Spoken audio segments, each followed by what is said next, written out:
Señor, tú creaste los cielos y el mar, la tierra y todo lo que en ellos hay.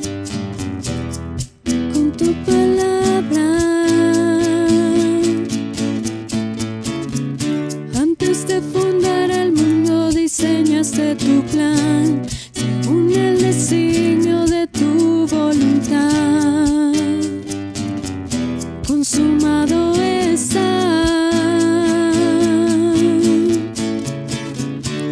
Dejaste tu gloria para venir a mostrarnos la luz al morir en la cruz. Cristo Jesús.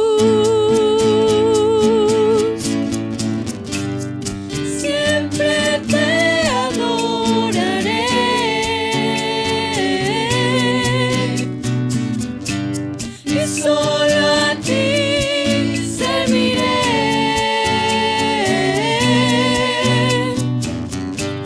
Cordero Santo, nos salvaste al morir.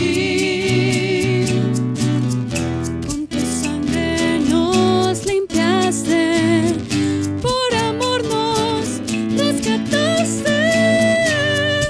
Eres todo para mí.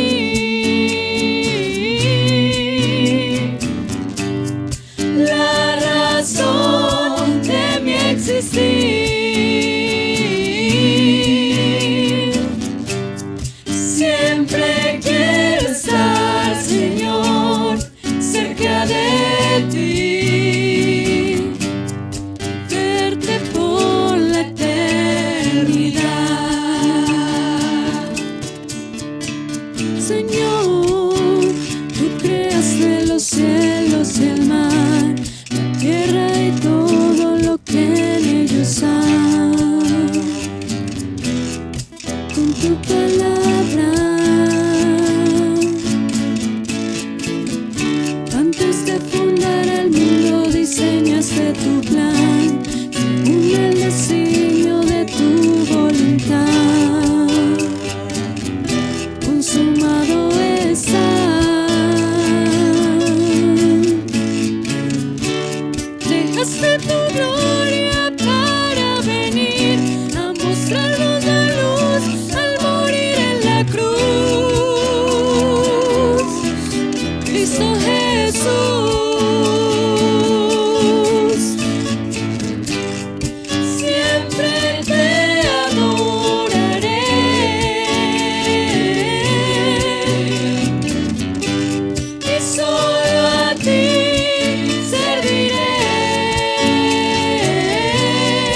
Buenos días. Estamos en este tiempo, en este comienzo de año 2021, tocando un nuevo tema, fundamentados en la verdad. El domingo pasado hablábamos del principio, cómo Dios en el principio creó todas las cosas. Y para este domingo hemos escogido el título para la prédica de hoy: La Biblia, la palabra de Dios, es poder de salvación. Y vamos a ir a la lectura del Salmo 33, de los versos 4 al 9, y dice así la palabra del Señor. Pues la palabra del Señor es verdadera y podemos confiar en todo lo que Él hace. Él ama lo que es justo y bueno. El amor inagotable del Señor llena toda la tierra. El Señor tan solo habló y los cielos fueron creados. Sopló la palabra y nacieron todas las estrellas. Asignó los límites al mar y encerró los océanos en enormes depósitos. Que todo el mundo tema al Señor y todos estén ante Él con temor reverente, pues cuando habló, el mundo comenzó a existir. Apareció por orden del Señor.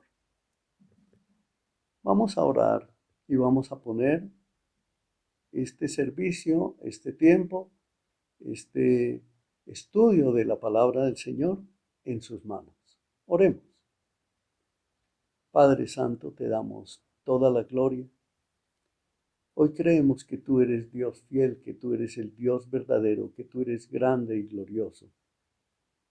Y yo te pido, Santo Señor, que tu palabra ilumine los corazones, que tu palabra que es verdad, que tu palabra que es poder de Dios, que tu palabra que es luz, ilumine los corazones y nos lleve a todos a vivir para ti, haciendo tu voluntad y como tú quieres que se haga, Santo Señor. Te lo pedimos en el nombre de nuestro Señor Jesucristo.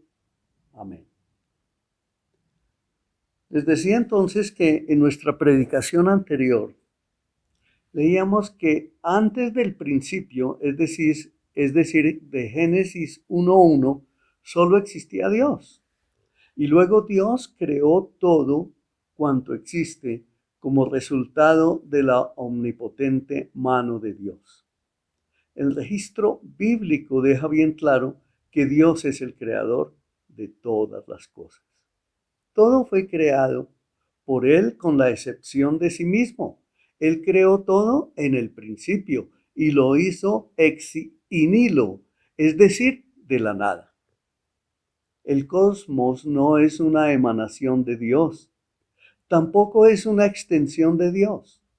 Dios es infinito, existe desde la eternidad hasta la eternidad y es totalmente independiente de su creación. El universo no es Dios. Por ser finita la creación misma, no es eterna. Dios, menos el mundo, todavía sigue siendo Dios. Es sorprendente y maravilloso que el Dios eterno, de su propia voluntad, haya manifestado su gloria de tal manera que todo ser viviente pueda verla. Dios se ha autorrevelado mediante su creación. Veamos lo que dice el Salmo 19:1. Los cielos cuentan la gloria de Dios y el firmamento anuncia la obra de sus manos. Romanos 1, del 19 al 20 dice: ellos conocen la verdad acerca de Dios porque Él se la ha hecho evidente. Y en el 20 dice: pues desde la creación del mundo, todos han visto los cielos y la tierra. Por medio de todo lo que Dios hizo, ellos pueden ver a simple vista las cualidades invisibles de Dios, su poder eterno y su naturaleza divina. Así que no tienen excusa para no conocer a Dios. No hay otro ser igual a Dios. Dios creó todas las cosas. Él es único y es el originador de todas las cosas. Lo hizo de sí mismo y por sí mismo. Dios creó así al hombre del polvo de la tierra. El hombre existe por el aliento de su boca, pues él sopló aliento de vida en él, y luego de su costado trajo a la mujer y la puso a su lado para que fuera su idónea. En Génesis 1, del 26 al 27, él dijo: hagamos a los seres humanos a nuestra imagen, para que sean como nosotros. Ellos reinarán sobre los peces del mar, las aves del cielo, los animales domésticos, todos los animales salvajes de la tierra y los animales pequeños que corren por el suelo. Así que Dios creó a los seres humanos a su propia imagen. A imagen de Dios los creó. Hombre y mujer los creó. Eso está en el Antiguo Testamento, en el principio, en el libro de Génesis, en el comienzo. Y en Hebreos 11:3 nos lo ratifica. Dice: por la fe entendemos que todo el universo fue formado por orden de Dios. De modo que lo que ahora vemos no vino de cosas visibles. Y en Juan 1, versos 3 y 4 nos dice: Dios creó todas las cosas por medio de él y nada fue creado sin él. Y en el 4 dice: la palabra le dio vida a todo lo creado y su vida trajo luz a todos. En el hebreo, el verbo bará, que significa hacer, formar, forjar, es el que mejor expresa la idea de una creación absoluta, completa, tal como solo Dios es capaz de hacer.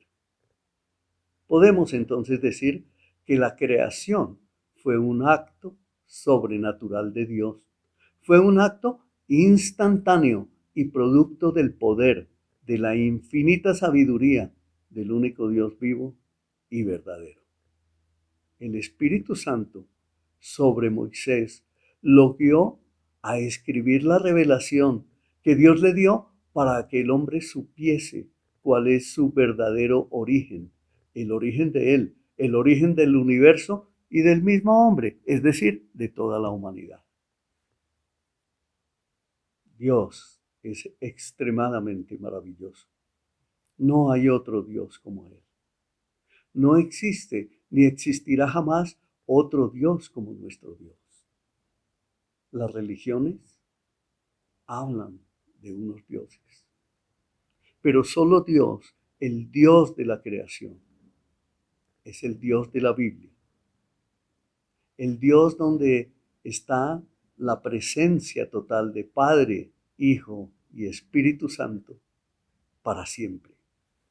Números 23:19 nos dice, para sellar esto: Dios no es un hombre, por lo tanto no miente. Él no es humano, por lo tanto no cambia de parecer. ¿Acaso alguna vez habló sin actuar? ¿Alguna vez prometió sin cumplir?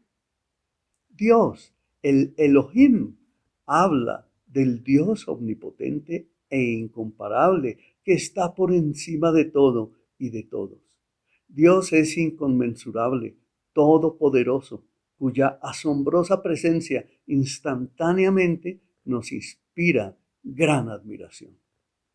Cuando vemos la creación, cuando vemos los cielos, cuando vemos el universo que nos muestran a través de los videos, cuando vemos a través de un telescopio, cuando vemos simplemente un avión volando, ahí está la sabiduría de Dios. Cuando vemos las aves de los cielos, cuando vemos los animales de los campos, cuando vemos toda la creación de Dios, vemos esa grandeza de Dios y nos maravillamos. Dios es la verdad.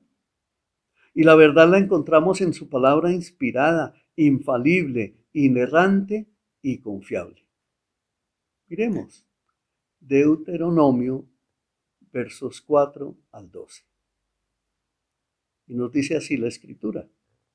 Escucha, Israel, el Señor es nuestro Dios, solamente el Señor. Aquí nos está ratificando que hay un solo Dios, que Él es nuestro Dios y que solamente Él es el Señor. En el versículo 5 nos dice, ama al Señor tu Dios con todo tu corazón, con toda tu alma y con todas tus fuerzas. Debes comprometerte con todo tu ser a cumplir cada uno de estos mandatos que hoy te entrego. Repíteselos a tus hijos una y otra vez. Habla de ellos en tus conversaciones cuando estés en tu casa y cuando vayas por el camino, cuando te acuestes y cuando te levantes. Átalos a tus manos y llévalos sobre la frente como un recordatorio. Escríbelos en los marcos de la entrada de tu casa y sobre las puertas de la ciudad. El Señor tu Dios pronto te establecerá en la tierra que juró darte cuando hizo pacto con tus antepasados, Abraham, Isaac y Jacob. Es una tierra con ciudades grandes y prósperas que tú no edificaste. Encontrarás las casas muy bien abastecidas, con bienes que tú no produjiste. Sacarás agua de cisternas que no cavaste y comerás de viñedos y olivares que no plantaste. Cuando hayas comido en esta tierra hasta saciarte, ten cuidado de no olvidarte del Señor, quien te rescató de la esclavitud de Egipto. Debemos abrir nuestro corazón al Señor en total reverencia y humildad a fin de recibir sus enseñanzas, las cuales traerán alimento y aliento para nuestra alma. La palabra del Señor es verdad. Y miren qué sabiduría tan preciosa la que el Señor nos entrega. Miren qué conocimiento el que el Señor nos da. Eso no nos lo da el mundo. El mundo enseña otras cosas. El mundo quiere humillar a unos y exaltar a otros, pero la palabra de Dios es para todos. La palabra de Dios es para todo aquel que en Él cree. En el Salmo 19, versos del 7 al 11, nos dice así. Las enseñanzas del Señor son perfectas, reavivan el alma. Los decretos del Señor son confiables, hacen sabio al sencillo. Los mandatos del Señor son rectos, traen alegría al corazón. Los mandatos del Señor son claros, dan buena percepción para vivir. La reverencia al Señor es pura, permanece para siempre. Las leyes del Señor son verdaderas, cada una de ellas es imparcial. Son más deseables que el oro, incluso que el oro más puro, son más dulces que la miel, incluso que la miel que gotea del panal. Sirven de advertencia para tu siervo, una gran recompensa son para quienes las obedecen. Y en el Salmo 119, por eso estoy leyendo en abundancia la palabra del Señor para que quede sellada en el corazón de todos los que están escuchando este mensaje. El Salmo 119, 89 dice, tu eterna palabra, oh Señor, se mantiene firme en el cielo.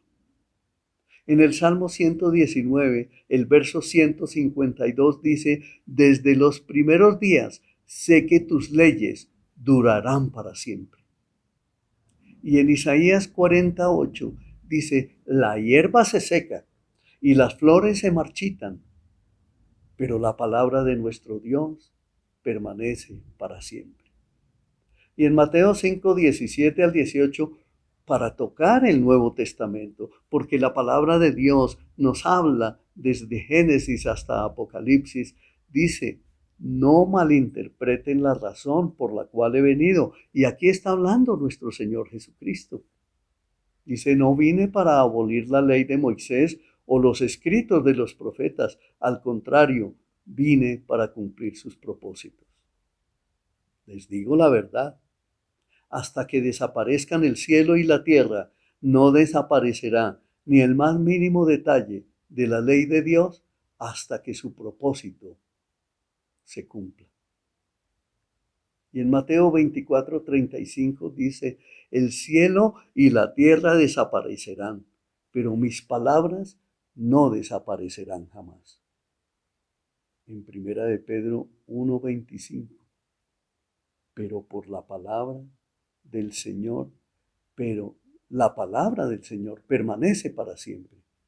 Y esta palabra es el mensaje de la buena noticia que se les ha predicado. Es evidente entonces que todos los que hemos creído y hemos venido conociendo la historia verdadera de la humanidad a través de la palabra de Dios, es entonces cuando somos entendidos y necesitamos cambiar nuestra manera de pensar y de vivir, y debemos entonces aprender a pensar y a vivir en un lenguaje nuevo, en un lenguaje bíblico. Es decir, debemos aprender a pensar bíblicamente. Juan 4:34 nos dice, el Señor mismo nos da el ejemplo.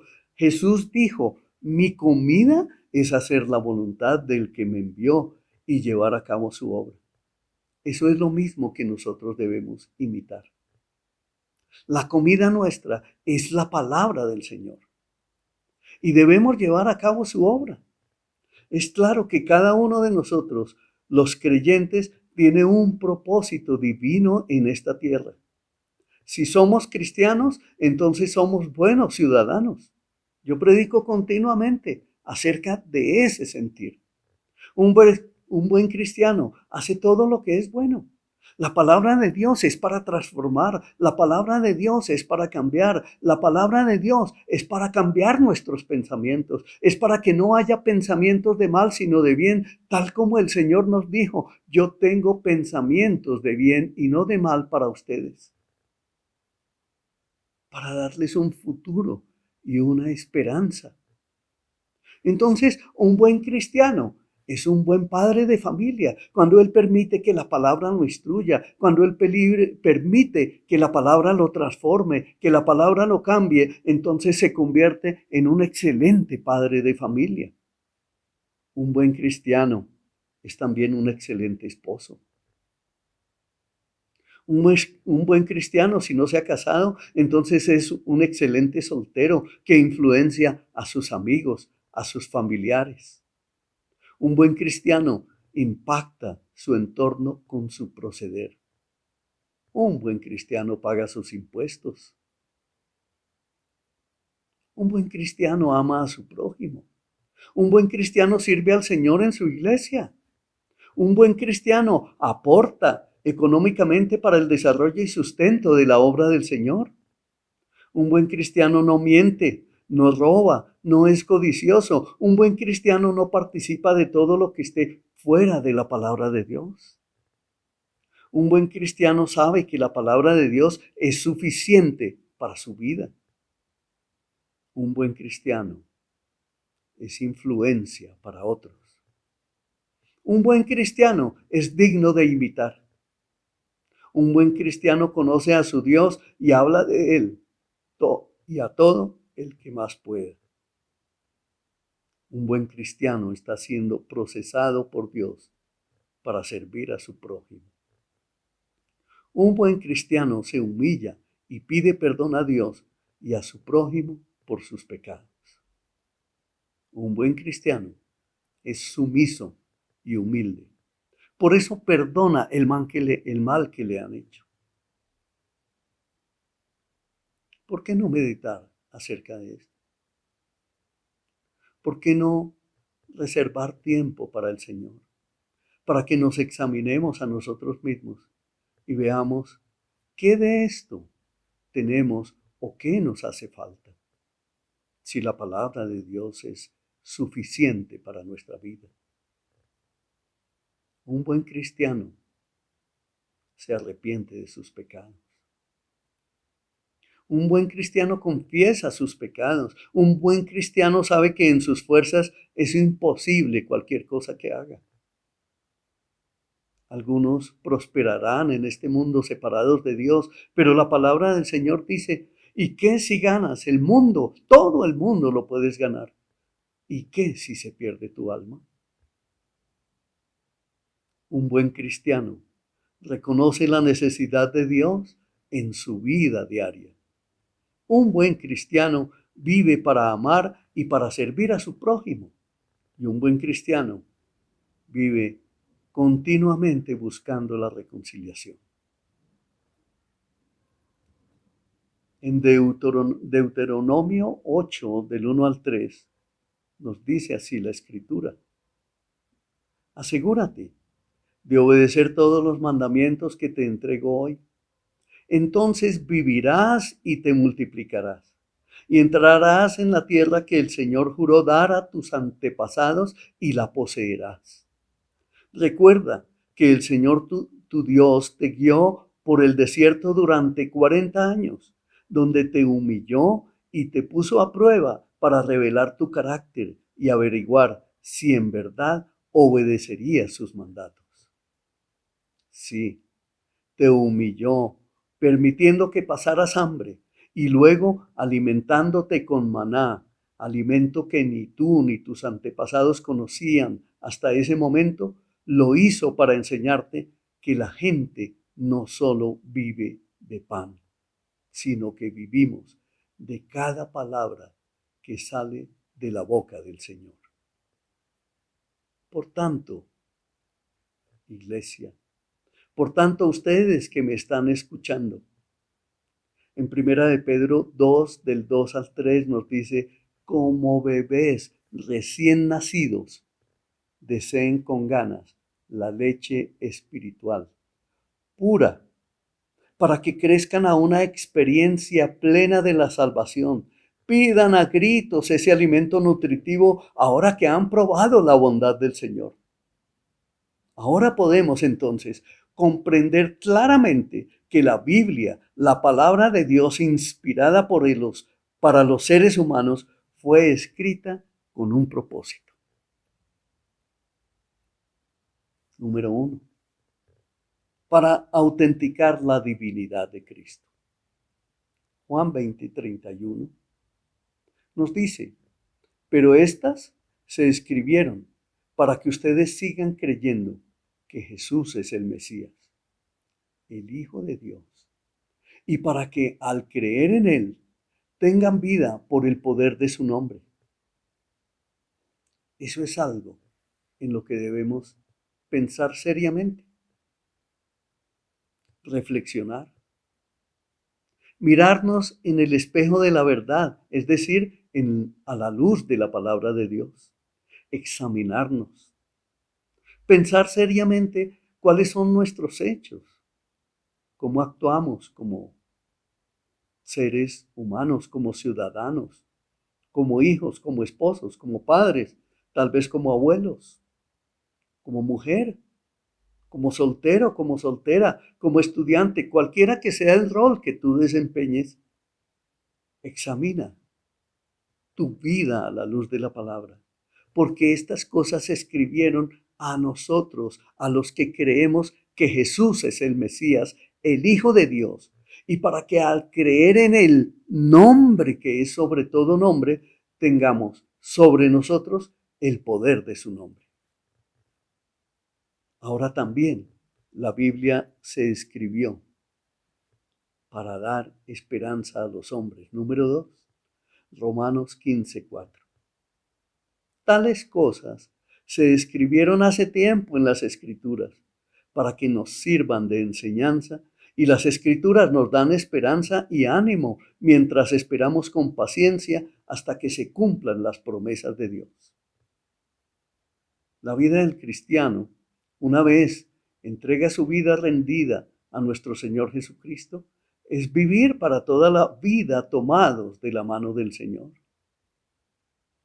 El Señor en ninguna parte de la palabra de Dios promete inmediateces. El Señor en su misericordia dice, tendré misericordia de quien quiera tener misericordia, y haré pobres y ricos que durarán con ustedes todo el tiempo. Por tanto, debemos mirarnos para que cambiemos nuestros propios conceptos, para que nuestras opiniones acerca de la vida, acerca de la eternidad, acerca de la familia, acerca de nuestra nación, cambien, porque la Escritura nos habla claramente acerca de ella. También la Escritura, número 3, fue escrita para resaltar experiencias humanas como una advertencia. Primera de Corintios 10:11. Estas cosas les sucedieron a ellos como ejemplo para nosotros. Se pusieron por escrito para que nos sirvieran de advertencia a los que vivimos en el fin de los tiempos. Usted y yo vivimos en el fin de los tiempos. Desde la venida de nuestro Señor Jesucristo hasta el día de hoy han pasado ya más de 2000 años. Estamos en la dispensación de la iglesia. Estamos en los tiempos del fin. La era de la iglesia es la última era que los seres humanos vamos a vivir. La era de la iglesia cuando el Señor anuncia que Él viene por segunda vez, que el Mesías viene por segunda vez. Él viene por una iglesia pura, santa, sin mancha y sin arruga. Él viene por su iglesia. ¿Perteneces tú a la iglesia de Cristo? Debes estar allí porque es un mandato del Señor. Ahora, también la Escritura se escribió para dar conocimientos de vida eterna, como punto número 4. Primera de Juan 5:13 dice: les he escrito a ustedes estas cosas que creen en el nombre del Hijo de Dios para que sepan que tienen vida eterna.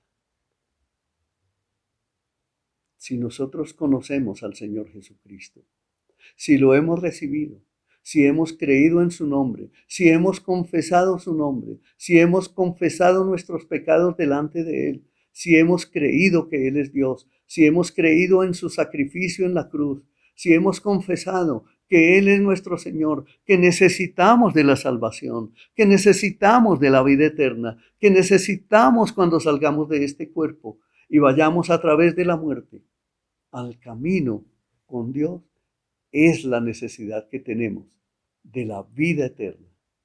Para eso se escribió la Escritura y por eso necesitamos de nuestro Dios. Todos los seres humanos, aunque haya unos que no crean, necesitan de Dios.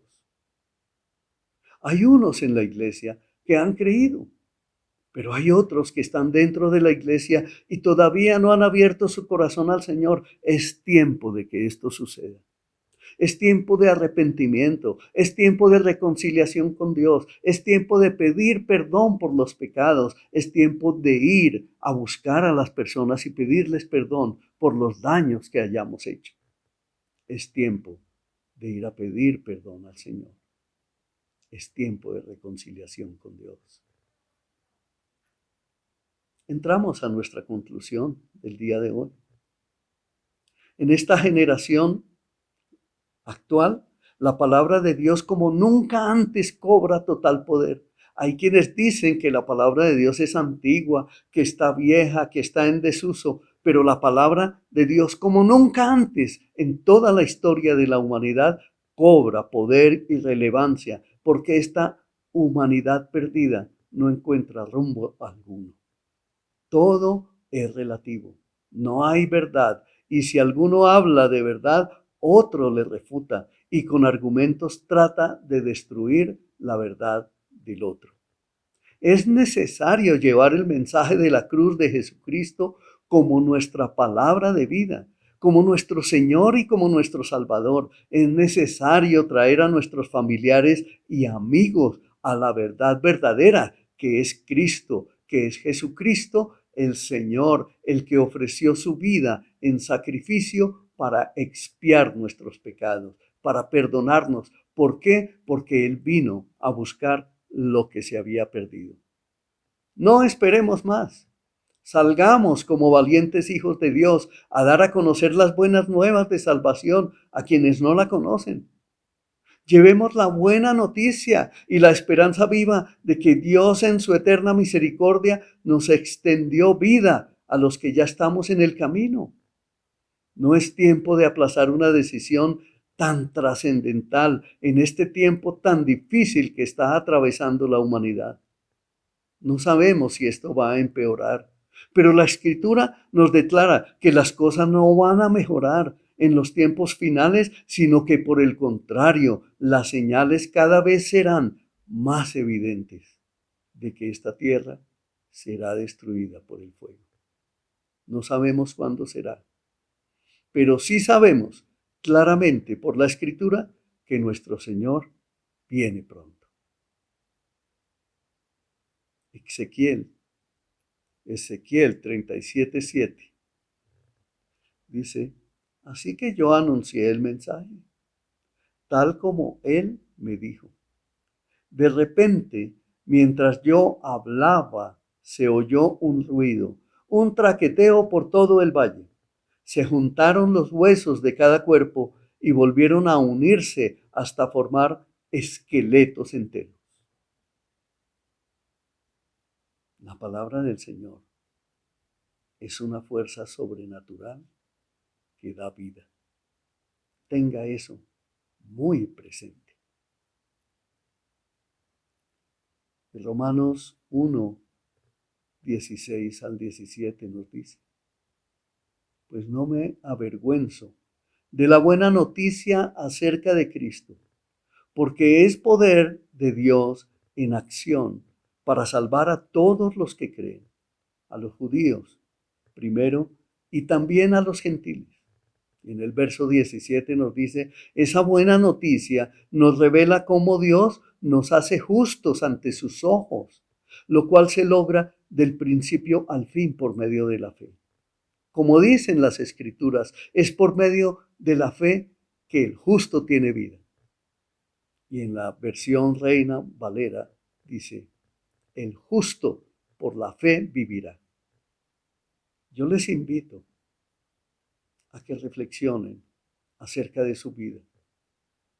Si usted ya está en la iglesia del Señor, si usted pertenece a la iglesia del Señor, es tiempo de que miremos nuestros hechos, de que revisemos cuánto hacemos diariamente, de cómo nos comportamos como ciudadanos, como miembros de una familia, de cómo somos como colombianos, de cómo somos como miembros de esta sociedad en que vivimos. Como seres humanos, ¿hacemos el bien? ¿Tenemos a Cristo Jesús como Señor y como Salvador de nuestra vida? Y también invito a aquellos que están viendo este mensaje y que no han rendido su vida al Señor Jesús, a que piensen, reflexionen, mediten seriamente. Solo hay dos caminos. En la Escritura el Señor nos enseña que hay un camino angosto y que son pocos los que lo hallan. Pocos son los que van allí. Pero hay un camino ancho, un camino amplio que lleva a la perdición. Y esa perdición es en el infierno, es eterna y es para siempre. En cambio, la salvación que es en Cristo Jesús, nuestro Señor, es vida eterna, porque Él en su sacrificio derramó toda su sangre para concedernos el perdón de nuestros pecados, porque Él se puso por cada uno de nosotros en sacrificio vivo y murió en la cruz. Pero oigan esto, resucitó al tercer día. Y por eso la palabra de Dios es salvación. La palabra de Dios es poder de salvación para todo aquel que en Jesucristo nuestro Señor cree. Recuerde esto, el Señor resucitó al tercer día, ascendió a los cielos, está sentado a la diestra del Padre y nos escucha nuestras oraciones. Tus oraciones Él las escucha a mañana, tarde y noche, todos los días. Cuando tú quieras orar, Él está atento a escuchar tu oración. Arrepiéntete, reconcíliate con Dios, ven al camino, porque Él te está esperando con los brazos abiertos. Oremos. Padre, te doy muchas gracias por tu palabra. Te doy la gloria, Santo Señor. Hoy en comunidad con tu iglesia, honramos tu santo nombre. Te damos gracias por dejarnos el gran libro. Te damos gracias, Señor, por abrir nuestros ojos y nuestros oídos espirituales. Te damos gracias porque tú nos muestras el verdadero camino, el destino eterno, la salvación y la vida. Gracias, Santo Señor, porque tu palabra dice que nuestra vida está escondida con Cristo en Dios. Gracias por el propósito eterno que planeaste para todo aquel que en ti cree, Santo Señor. Hoy nos humillamos bajo tu poderosa mano, Santísimo Rey, y te damos la gloria y la honra por tanto amor, por tanta misericordia, por haber tenido paciencia con nosotros y por la compasión que aún nos tienes, por el perdón de pecados y por la reconciliación a la que nos has traído con tu Hijo amado, en el nombre de Jesús. Amén. Que Dios les bendiga, que Dios les prospere, que Dios traiga salud y vida eterna a toda su familia. Amén. Gracias.